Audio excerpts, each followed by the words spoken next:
नमस्कार दोस्तों, आप लोगों को एक नए टॉपिक के लेकर आया हूँ।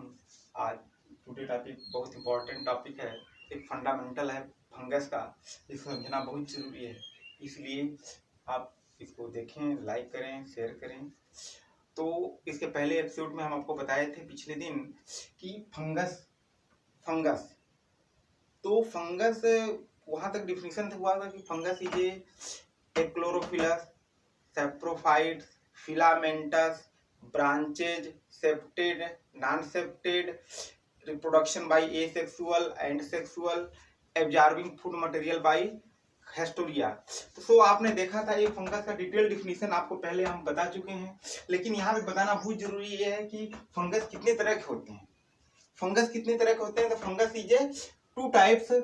फंगस इज दो तरह के होते हैं। फर्स्ट है पैरासाइट फंगस एंड सेकेंड है सैप्रोफाइट फंगस। तो पैरासाइट फंगस वो फंगस होते हैं कि जो जीवित होस्ट पे ग्रो करते हैं, कि grow on only living organism, it is called parasite fungus. When fungus grow on only living organism, it is called saprophyte fungus, parasite fungus. तो वो फंगस होते हैं कि जो हमेशा जीवित पदार्थ पे, जीवित होस्ट पे आते हैं। उस तरह के फंगस को हम पैरासाइट फंगस कहते हैं। इसलिए इसको grow on only living organism, it is called parasite fungus. तो parasite fungus is a divided two types. First है ऑब्लिगेट पैरासाइट एंड सेकेंड है फैकल्टेटिव पैरासाइट।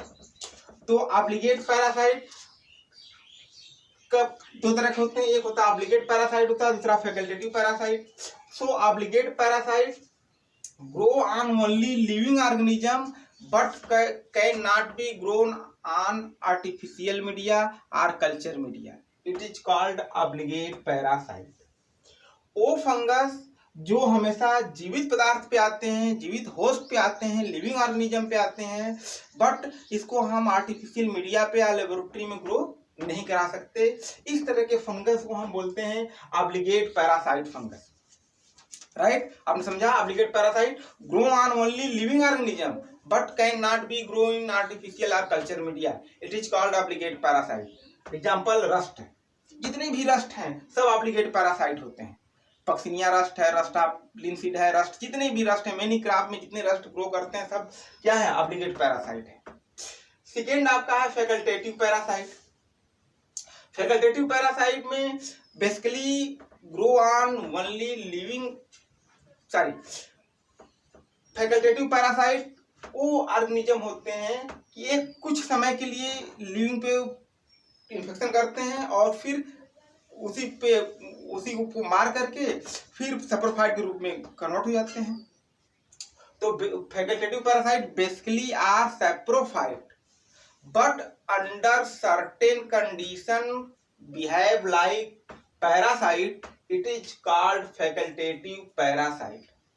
जिसमें आपका पिथियम, फाइटोथोरा ये सब क्या है? फैकल्टेटिव पैरासाइट फंगस है कि ये सैप्रोफाइट के रूप में होते हैं, सॉइल में पड़े होते हैं। जो ही आप बीज की बुआई करते हैं और नर्सरी जो ही डालते हैं, तुरंत नर्सरी ग्रो करता है, उसी के ऊपर इनका इन्फेक्शन होता है, 10 दिन 5 दिन के अंदर नर्सरी को मार देते हैं, फिर सैप्रोफाइट के रूप में हो जाते हैं। तो basically saprophyte but under certain condition behave like parasite, it is called facultative parasite. Example pythium. Right, okay. अब आगे देखिए सैप्रोफाइट फंगस। सैप्रोफाइट फंगस जो है आपने डिफिनेशन बताया, grow on only dead organism. Grow on only dead organism जो हमेशा मृतजीवी पदार्थ पे, सड़े गले पदार्थ पे आते हैं, उस तरह के फंगस को हम क्या कहते हैं? सैप्रोफाइट फंगस कहते हैं। Saprophyte fungus is divided to type. First है ऑब्लिगेट सैप्रोफाइट एंड सेकेंड है फैकल्टेटिव सैप्रोफाइट। तो obligate saprophyte fungus grow on only dead organism, हमेशा मृतजीवी पदार्थ पे उगते हैं। उस तरह के फंगस को grow on only dead organism, it is called obligate saprophyte. Example Mucor, Rhizopus, ये सब कोनियोफोरा, एंटोमोफोरा, ये सब जितने भी फंगस हैं सब सैप्रोफाइट फंगस होते हैं। अभी ब्रेड है, रोटी है, मॉइस्चर कोने में कहीं घर में पड़ा रहता है या कोने में कहीं पड़ा रहता है, मॉइस्चर उसके ऊपर आता है, देखते होंगे आप, उसके ऊपर बहुत सारे फंगस ग्रो करने लगते हैं। वो सब फंगस क्या है? सैप्रोफाइट फंगस है, कुछ समय के लिए आप धूप में रख देंगे पूरा सूख जाएगा, तो उस तरह के फंगस को हम क्या कहते हैं, obligate saprophyte fungus, right. Next है facultative saprophyte, grow on only living organism, हमेशा जीवित पदार्थ सूखेगा, grow on only living organism but artificial but certain condition convert into saprophyte, it is called facultative saprophyte। वो फंगस जो जीवित organism पे या लिविंग ऑर्गेनिज्म पे आएगा और कुछ समय के लिए सैप्रोफाइट के रूप में रहेगा, उसको फंगस को हम बोलते हैं फैकल्टेटिव सैप्रोफाइट फंगस, जिसमें आपका स्मट है, जितने भी स्मट हैं सब क्या है, फैकल्टेटिव सैप्रोफाइट फंगस है। तो grow on only living organism but short period convert या behave like saprophyte, it is called facultative saprophyte many smut. इस तरह आपने देखा कि फंगस दो तरह के होते हैं, टू टाइप्स होते हैं, आप पैरासाइट होता है, सैप्रोफाइट होता है। अब पैरासाइट दो तरह के होते हैं, ऑब्लिगेट पैरासाइट और फैकल्टेटिव पैरासाइट। ऑब्लिगेट पैरासाइट और फैकल्टेटिव पैरासाइट सेकेंड सैप्रोफाइट में भी दो तरह के होते हैं, ऑब्लिगेट सैप्रोफाइट और फैकल्टेटिव सैप्रोफाइट। यह फंगस ऑब्लिगेट पैरासाइट हमेशा जीवित पे आएगा, लेकिन आर्टिफिशियल मीडिया पे हम नहीं उगा सकते हैं। फैकल्टेटिव पैरासाइट ये सैप्रोफाइट ही होते हैं, लेकिन कुछ समय के लिए पैरासाइट में कन्वर्ट हो जाते हैं। एग्जाम्पल पीछे हम लिख दिए हैं। इसी तरह सैप्रोफाइट ऑब्लिगेट सैप्रोफाइट हमेशा मृतजीवी पदार्थ पे आते हैं, म्यूकरराइजोपस, और फैकल्टेटिव सैप्रोफाइट हमेशा लिविंग ऑर्गेनिज्म पे आएंगे, कुछ समय के लिए शॉर्ट पीरियड में ये सैप्रोफाइट के रूप में हो जाते हैं। इस तरह को कहते हैं फैकल्टेटिव सैप्रोफाइट। Okay right. अब थोड़ा सा इसमें आपका एक दिन छूट गया था हेस्टोरिया। आपको बताया भी था कि हेस्टोरिया क्या है, एब्जॉर्बिंग ऑर्गन है, फूड को एब्जॉर्ब करने का एक पेग लाइक स्ट्रक्चर होता है। Peg like structure absorb food material by host, it is called haustoria. Haustoria वो है जो भोजन को एब्जॉर्ब करता है, होस्ट पे फंगस ग्रो करते हैं, उसमें हेस्टोरिया बनता है। हेस्टोरिया होस्ट टिश्यू से संपर्क कर लेता है और उससे अपना भोजन क्या करता है, एब्जॉर्ब करता रहता है।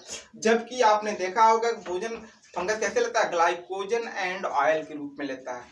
Food material absorb by glycogen and oil, तो ये भोजन को एब्जॉर्ब करने का एक ऑर्गन है। अब हेस्टोरिया में types of haustoria, type of haustoria is a four types, right. First है फिंगर शेप और ब्रांचेज, सेकेंड है फिलामेंटस, थर्ड है लोबेट और फोर्थ है नॉब शेप हेस्टोरिया। इस तरह के ये चार तरह के हेस्टोरिया होते हैं। इसमें आपका फिंगर शेप या ब्रांचेज नाम से ही कंफर्म हो रहा है कि this type haustoria are produce finger shape, या अंगुली की तरह होते हैं, इसलिए उसका नाम है फिंगर शेप या ब्रांचेज। ब्रांचिंग होती है, उसमें होस्ट के अंदर पड़े रहते हैं, उसे भोजन एब्जॉर्ब करते हैं। आपने भी फिगर बना दिया है, देखिए यहाँ पे फिंगर शेप लाइक हेस्टोरिया है, ये होस्ट सेल के अंदर है और इसी से अपना भोजन एब्जॉर्ब कर रहे हैं, राइट। नेक्स्ट है फिलामेंटस। तो फिलामेंटस में ये नाइक्रोम के तार की तरह फिलामेंटस टेढ़े मेढ़े आकार के होते हैं और अपना ये होस्ट से संपर्क कर लेते हैं, होस्ट और अपना भोजन लेते रहते हैं। हमने फिगर यहाँ बना दिया है, इसको होस्ट कहते हैं और ये क्या है, हेस्टोरिया है। तो दूसरा क्या हो गया, फिलामेंटस टाइप हो गया। तीसरा लोबेट है। लोबेट हल्का सा गेंद की आकार कुछ लिए रहता है, उस ये बनता है, इसको हम लोबेट कहते हैं। यहाँ पे हेस्टोरिया ये होस्ट हो गया। और फोर्थ नंबर जो है नाप शेप। नाप शेप में बहुत ज्यादा, सबसे ज्यादा कहाँ बनता है, पॉडियोवेक्टोटीजी में नाप शेप हेस्टोरिया बनते जाते हैं, फंगस डेवलप करता चला जाता है। इसलिए आप देखते होंगे कि 2 ही 4 दिन में 5 दिन में पूरी मटर की फील्ड सफेद व्हाइट कलर की दिखाई देने लगती है।